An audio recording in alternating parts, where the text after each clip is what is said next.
नमस्कार, मैं हूं विनय पाठक। एवी न्यूज़ में आपका स्वागत है।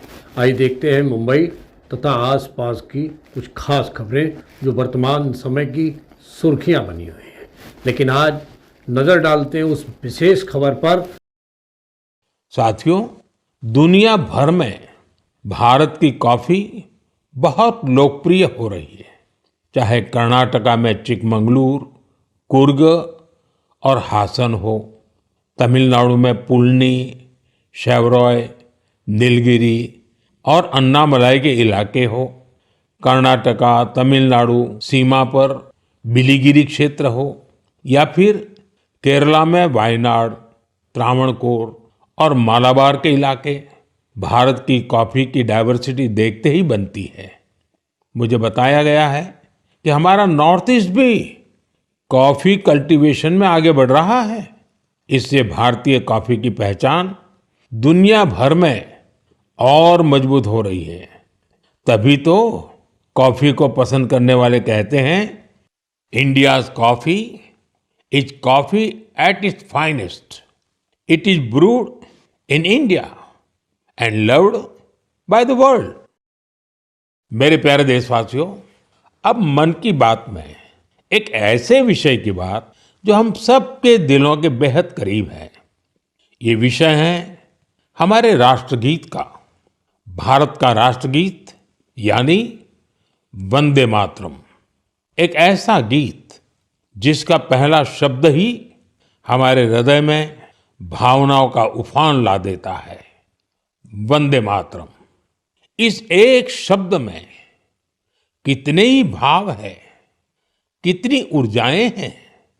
सहज भाव में ये हमें माँ भारती के वात्सल्य का अनुभव कराता है।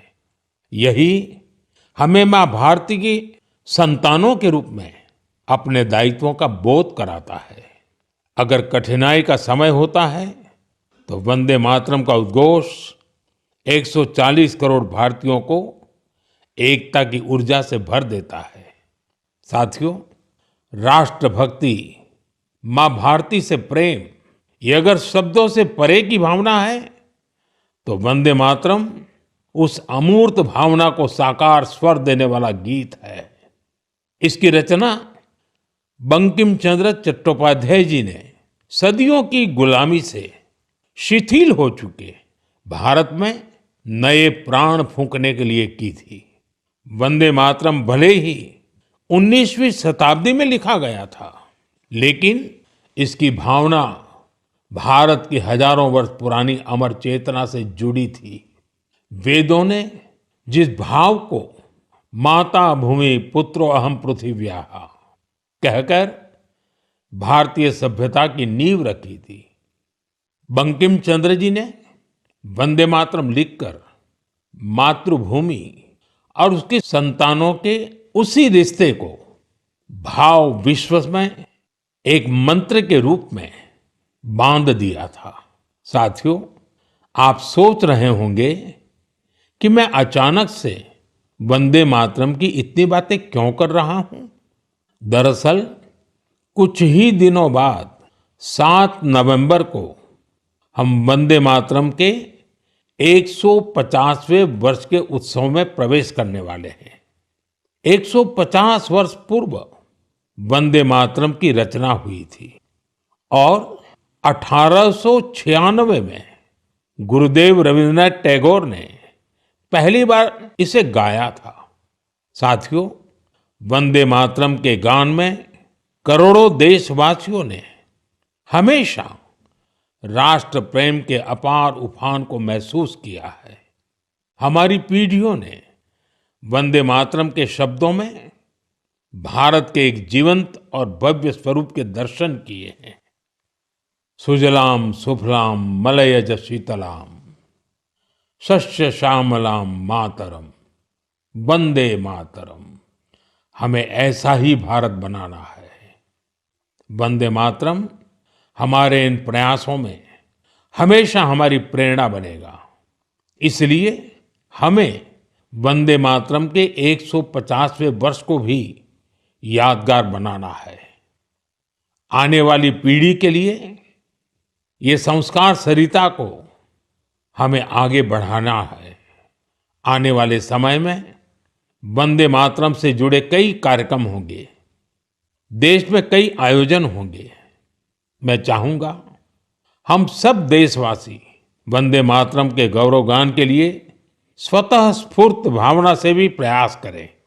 आप मुझे अपने सुझाव हैशटैग वंदे मातरम 150 के साथ जरूर भेजिए।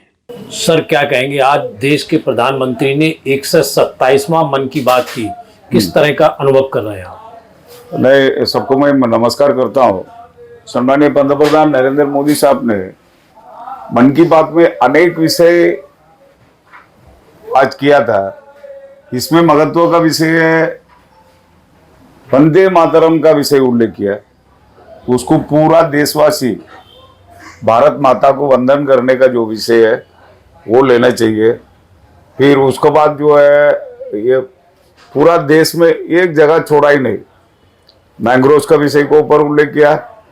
उसके बाद कॉफ़ी हिंदुस्तान में कितना फेमस है उसका विषय को ऊपर उल्लेख किया है।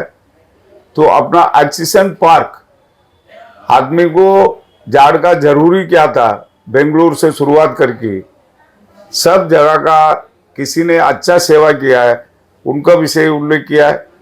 सरदार वल्लभ भाई पटेल साहब का जन्मदिन आ रहा है, उनके विषय को ऊपर उल्लेख किया है। ऐसा देशभक्त और देवभक्त पंतप्रधान साहब मिलना मुश्किल है। सम्मानीय पंतप्रधान नरेंद्र मोदी साहब को मैं बहुत बहुत धन्यवाद देता हूं। उनका गाइडेंस से, उनका नेतृत्व में हम लोग आमदार का नाते, एमएलए का नाते काम करने को मौका मिला।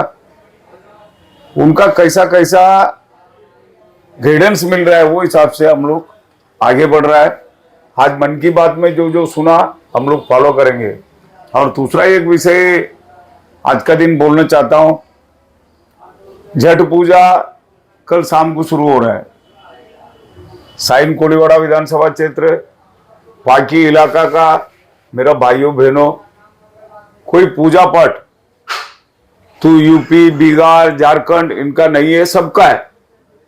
तमिलनाडु का संक्रांति भी पूरा इलाहाबाद में बना जा रहा है, त्रिवेणी संगम में स्नान करना।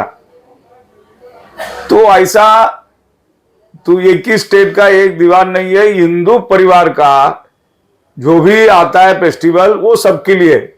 इसलिए हिंदू परिवार सब एक मिलकर छठ पूजा हमेशा तो अपन करते आ रहा है। अंडापिल वेयर हाउस में उसी में छठ पूजा का रेडी करके रखा है। मैं सम्मानीय मुख्यमंत्री देवेंद्र फडणवीस साहब का आशीर्वाद से, उप मुख्यमंत्री एकनाथ शिंदे साहब, अजीत दादा पवार साहब का आशीर्वाद से कल शाम को और परसों छठ पूजा का आयोजक जो बहुत अच्छा तरफ से होगा। आप लोग अंडापिल वेयर हाउस नियर दोस्ती के पास सब आइए, छठ पूजा का, छठ मैया का, भगवान का आशीर्वाद ले लीजिए।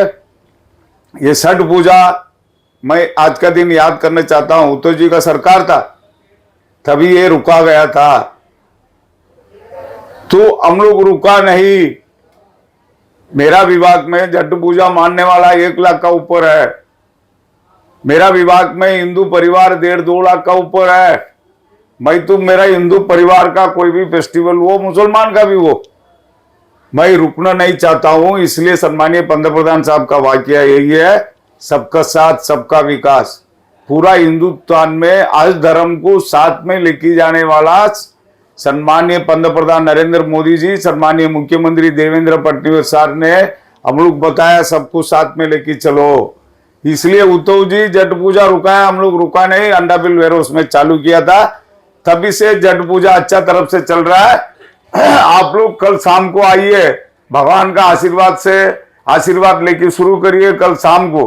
और परसों सुबह सुबह सूर्य भगवान का जो उदय होता है उनका आशीर्वाद लेके अपना परिवार को शक्ति ले लीजिए। धन्यवाद। भारत माता की जय। वंदे मातरम। जय हिंद, जय महाराष्ट्र। में अभी तक का सफर करते हैं समाप्त। विनय पाठक को दीजिए इजाजत। हम फिर मिलते हैं नई खबर नए सफर के साथ। लेकिन चलते चलते गुजारिश, विनती, अनुरोध, यदि आपके आसपास कोई समस्या है या कोई घटना घटित हुई है और आप उसे एबी न्यूज़ तक पहुंचाना चाहते हैं तो हमारी स्क्रीन पर दिखाए जा रहे नंबर पर सीधे संपर्क कर सकते हैं। लेकिन चलते चलते गुजारिश, विनती, अनुरोध, आप हमारे चैनल को लाइक शेयर सब्सक्राइब करना ना भूलें। धन्यवाद। नमस्कार।